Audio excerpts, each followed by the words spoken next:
You know, one of the reasons I like doing drive home reviews, and I've mentioned this a couple times, is that you find things, you find gems, and sometimes they're hidden gems. You know, their finest. I keep using that as an example. But sometimes they're not hidden. Sometimes they're gems that you know going in it's gonna be good, but you're not quite prepared for what you're gonna see. Just Mercy is not good. Okay? Let me state that very clearly right off the front. Just Mercy is not a good movie. Just Mercy is one of those very rare films that only comes along every so often that I dare say is a masterpiece. This movie is... I saw it with my friend Elizabeth, and she said when it was up that it was riveting. And I can't think of a better adjective for it. It sucked you in to the story and these characters, and you were hooked. Let me explain to you how good this movie is. About,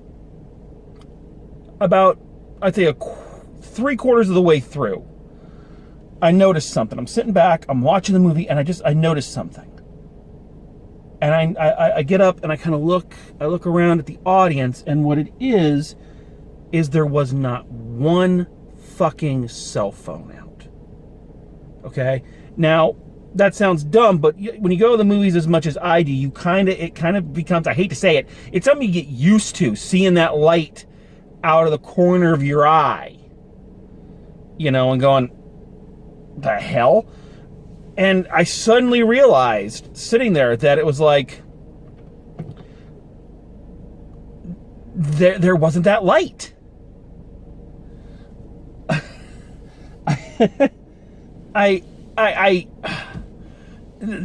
Everybody in the... First of all, that's another thing I should say, is that this movie's been out for at least a week. It's going up against a big action movie in Bad Boys, 4 or whatever, pardon me.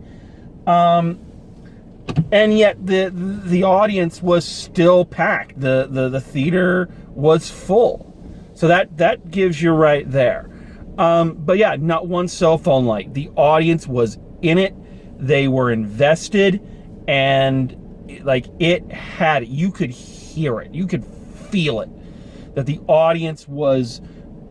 You felt like you were witnessing the real events, When something bad happened, everybody in the audience, and it wasn't like a loud, raucous reaction like, something like Avengers Endgame. It was it was those quiet reactions that are just very genuine. So that is how good this movie is. So if you don't know, let me break this down for you before I start to gush all over this movie.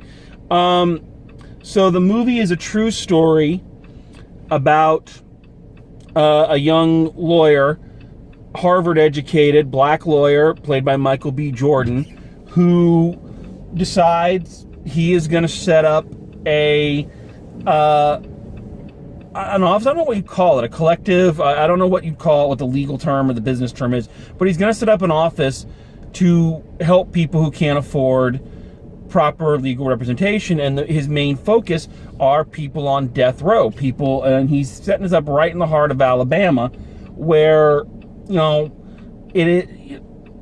let's be just fucking real here, folks. It's not uncommon for black folk to suddenly find themselves railroaded thanks to circumstantial evidence,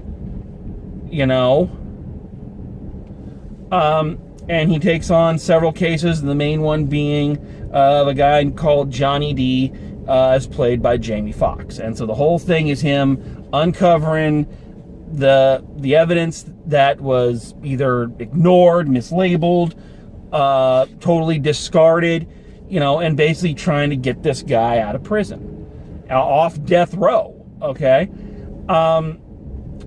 So So yeah, that's on the face of it, aside from it being a true story, it's not like the most original plot in the world. You've heard it, but this one, oh man, let's just start at the beginning here, folks. First of all, acting wise, this is a tour de force.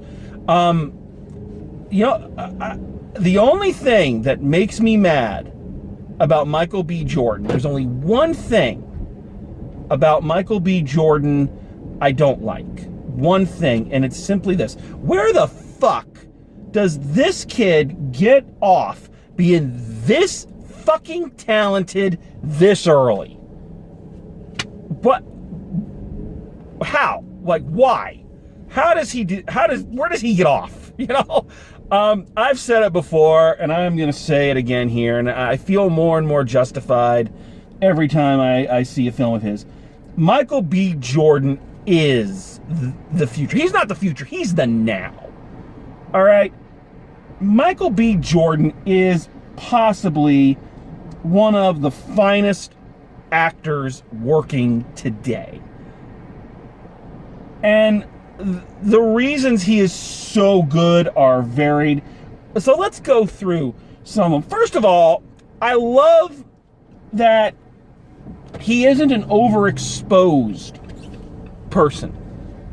In other words, it doesn't seem like he just jumps from one movie to the next and just, every script, it really feels like he's very choosy about his pictures. I honestly, and if there is one, I'd like to know about it, so let me know. This is the first movie I've seen him in since Creed 2 and Black Panther, which were in the same year. I don't recall seeing him in another movie since those. So it feels to me like he is very selective about his parts, and I think that's good. He picks good roles. I am also very impressed by the diversity in his roles, playing a boxer, playing a radical supervillain, playing a young lawyer. He doesn't play the same role every time. And here's the thing. I've always loved his work, but never been able to really put into words what it is about his work that I really dig. And I finally dawned on me. He is just so at ease in every role. You watch him work, and it doesn't look like he's working. It does not look for a second like it's not that he's not putting effort in, it's that he's making it look like it's so natural. Every reaction, every line, every scene he is in with every actor, and I was thinking about this as I'm watching the movie, with, Chadwick Boseman, with Sylvester Stallone, with Brie Larson, with Jamie Foxx. It's a weird thing to watch an actor be both sharing the spotlight and yet at the same time somehow always manage to be the focal point of every scene he's in. But that's just his charisma. But it's not this look at me charisma. It's this, I'm just going to be here, I'm just going to do my shit, and I'm going to do it so well, you can't help but look at me. And yeah, it just dawned on me just how naturally he fits into every role he plays. And he's phenomenal here. He is just so good. Brie Larson gives an outstanding performance as well. And I remember watching the trailers. It looked to me like her role. First of all, I got to say, I thought the trailers for this were, they're what got me interested to see the film, but they misrepresented it a lot. But you can't tell the whole story in a trailer. But Brie Larson's character looked like she was going to be the most stereotypical. The big old Southern accent and that kind of stuff. Spinning her, very Oscar clipped speeches and all this. But that was not the case. Character was incredibly well balanced. served a purpose, and she was just really good. That brings us to Jamie Foxx. Mr. Fox. In my review of Robin Hood a year or so back, I don't remember the exact phrasing, but I do know that I said some things. I'm trying to remember the phrasing. Long story short, I said you were an untalented performer. An untalented Oscar winner is, I believe, something along the lines of what I said. Well, sir, what I'd like to show you, I went back to the snack bar. I fought through the crowd trying to see Bad Boys for this, so I hope you appreciate this. This, sir, now I'm trying to lose weight. I'm trying to take off the pounds I gained over the Christmas holidays. But I would like you to consider, Mr. Fox, this Nestle's Crunch Bar as my words. And for you, I will now eat them.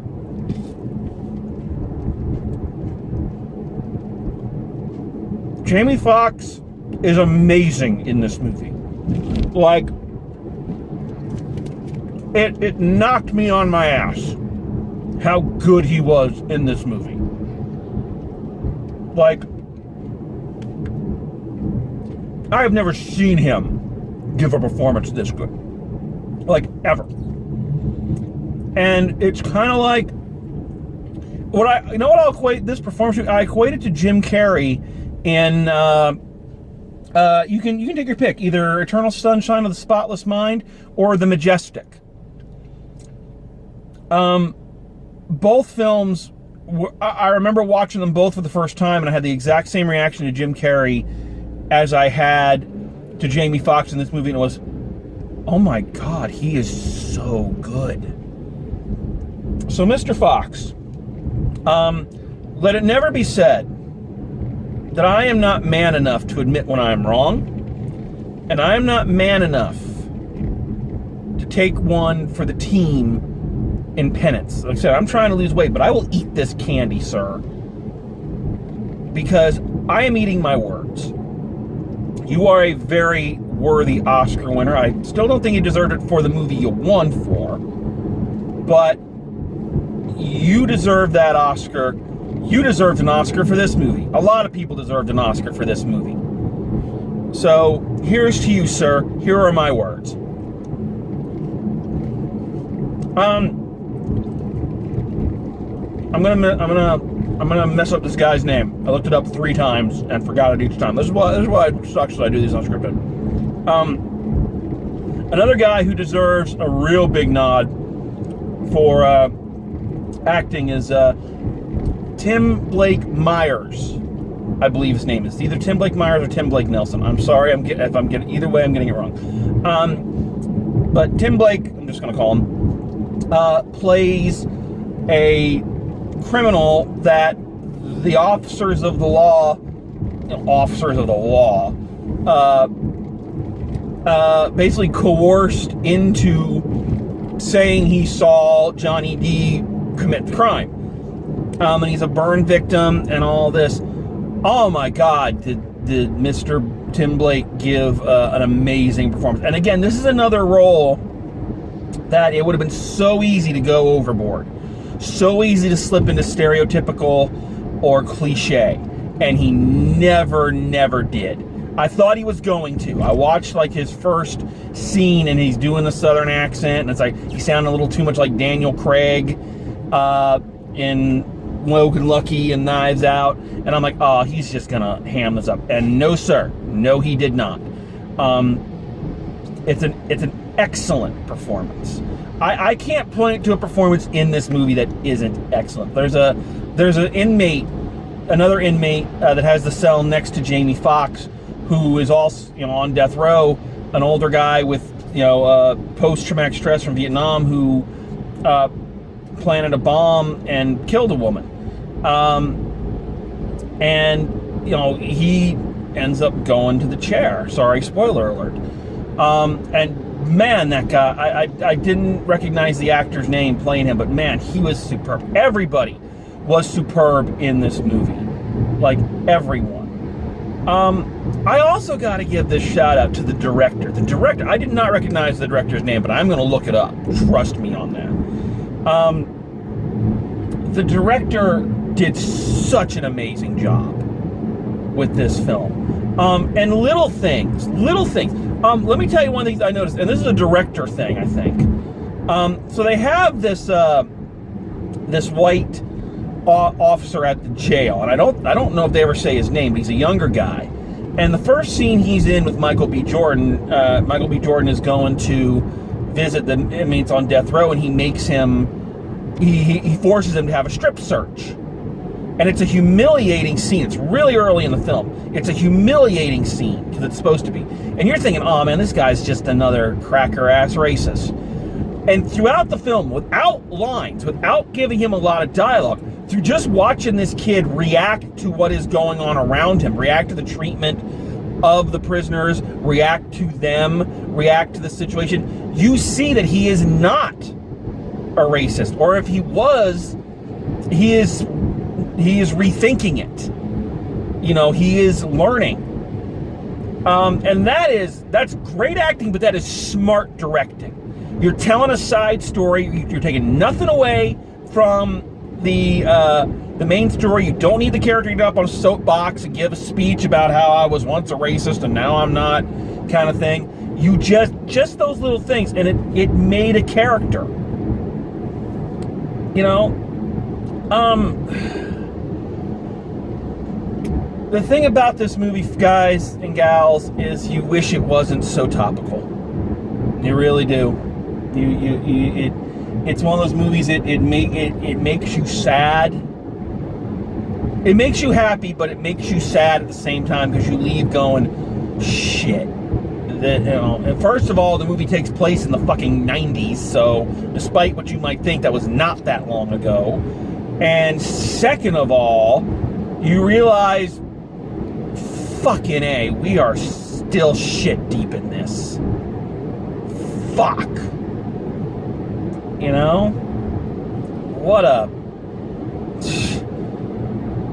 It makes you embarrassed for the world that we inhabit. It really does. It makes me embarrassed for a couple things. Okay, you know what? I'm not going to get off on that one. I'm just going to let that one lie. I'll talk about that later. Is the movie perfect? No. It's got a slight pacing problem. It's a long movie, like 15 minutes. You know, 2 hours, 15 minutes in length. It doesn't feel it. Like you are in it. You are in it for the whole time, and every scene is important, and every scene builds perfect. There's no dead weight here. It's like Michael B. Jordan in Creed. There's no dead weight. It is finely tuned, man. And yes, I have a man crush on Michael B. Jordan. I don't care. But it is a little long. It might have needed a little bit more time on the treadmill. Maybe could have trimmed it down a little bit. But as I'm saying that, I'm saying, well, what scene would you cut? It's like, none of them, because even the ones that maybe were not like crucial to the plot were so well acted. It's like, I don't want to lose that moment. I don't want to lose that monologue. I don't want to lose that. That was amazing. Don't you dare touch that. It has a little trouble with exposition right at the front. Rest of the film is incredibly well crafted, but Brie Larson has a very awkward monologue at the very beginning about why she went to work with Michael B. Jordan's character and all that, and it was just very clunky, very, what we call French-made dialogue, or French-made exposition. Very, well, as it's like, when the rest of the movie is so natural, and that stands out. Fortunately, that's really early in the film, so by the time you're into it, you've kind of forgotten that already. Okay, I'll talk about this. You know what I don't like about this movie? There's something I don't like about this movie. I really didn't. It really bugged me, and it points to a larger problem in film today, and I think I'm going to address this here. This movie has the most boring fucking poster I've ever seen. Posters. Both the posters for this are just the dullest fucking things. You know, when looking for the title card and everything for this, you know, I scroll through and and I looked a long time. So I'm like, that can't be the only poster. Like, it's white with black writing. That's it. And the other one is Michael B. Jordan standing there with a yellow background. You don't realize till you look closer that's the pictures of the other cast members. Like, that's the best you can come up with. Come on, guys. Come on. And the fact that I'm digging into the poster to try to find fault with this film should give you an indication of what I'm talking about here. It is a movie that simultaneously uplifts you to see, someone fight the corruption and win, but is a movie that also simultaneously makes you feel just so bad as you step out into the world going, oh my God. And you look at these, the people that set this guy up and the lengths they went to, and for what fucking reason?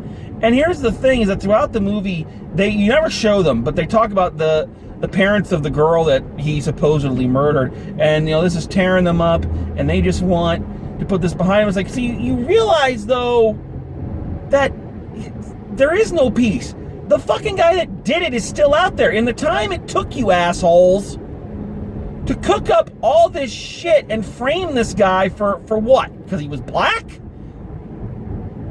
It obviously racism is stupid, but you don't quite grasp, especially someone like me who's not from the South originally, grasping just how fucking stupid it is sometimes. Not sometimes, all the time. I don't know why I said sometimes. Sorry about that. It's like, motherfucker. All y'all motherfuckers.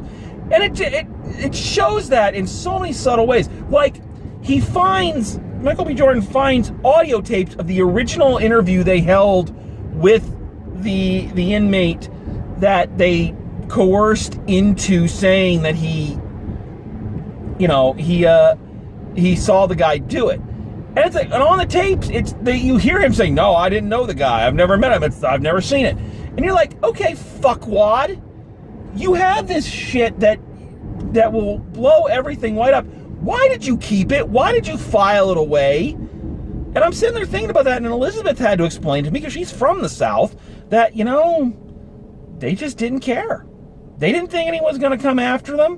Why would they bother? And I'm sorry, that is so hard for me to process. And, it really is. God, what an ugly world we live in. But, ugly world, but there are good people in it trying to do the right thing. And you got to be thankful for that. Okay, I'm getting preachy here. Let's wrap this up. I don't think Final Grade is so much of a surprise. It's an A+. This is a great movie. This is an important movie. And if I haven't gotten it through your head by now, you need to see this movie. You need to take people to see this movie. You need to take students to see this movie. I think there was a teacher, because I noticed kind of down to my right as the credits are rolling, there was a woman, she looked a little older than this group that was down there, and they were talking about the book that this is based on. And I think it was a teacher bringing her students. You need to take people to see this. This needs to be seen and talked about. And, it needs to be out there, folks. It's important. And that's, again, why I love doing this, is every so often you hit one of those. So, yeah, Just Mercy is just awesome. And that's a terrible line to end on, but I'm ending on it anyway. And then... yeah. Anyway... I'm laughing because I'm tired. I am tired like a bear heading to the warren. So I thank you for joining me for this. I'm on a 3-day weekend. And I got one more movie I want to see. So we're going from a film that is quite possibly a modern day masterpiece to a film I don't think is going to rate that. But we're gonna see. We're gonna see. So I look forward to sharing that with y'all. And what else can I say? Until next time, drive safe, and I will see you at the movies.